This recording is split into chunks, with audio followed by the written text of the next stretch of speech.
Methane बा CH4 रो dot संरचना।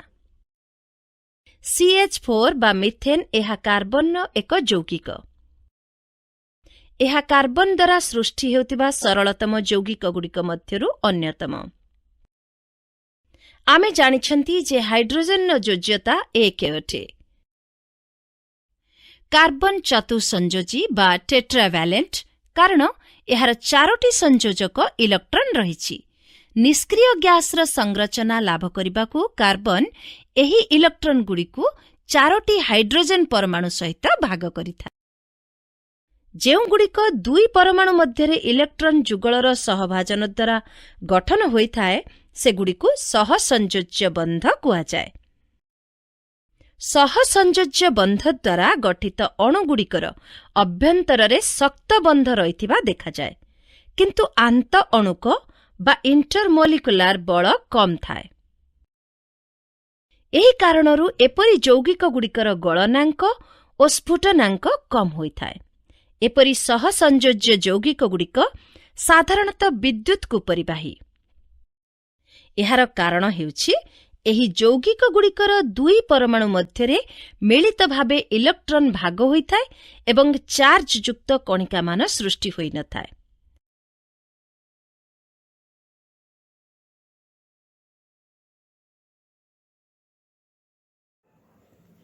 Graphite रे प्रत्येक कार्बन परमाणु अन्य 3टी कार्बन परमाणु सहित एक समतल रे बंध गठन करिथाए एवं एक षड़भुज विन्यास सृष्टि करिथाए।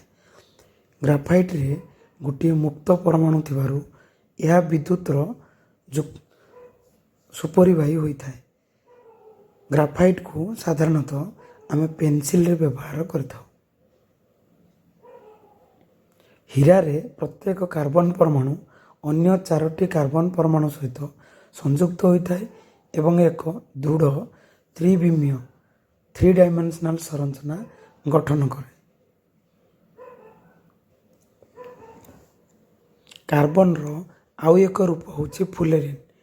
प्रथमे चिन्हित होइथिबा कार्बन रो एही रूपटी 60टी कार्बन परमाणु को नै गठित। यार आकार फुटबॉल आकार परि।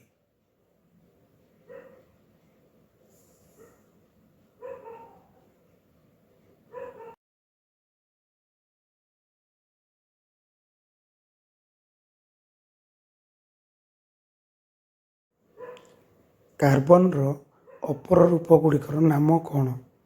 हीरा, ग्राफाइट और फुलेरिन।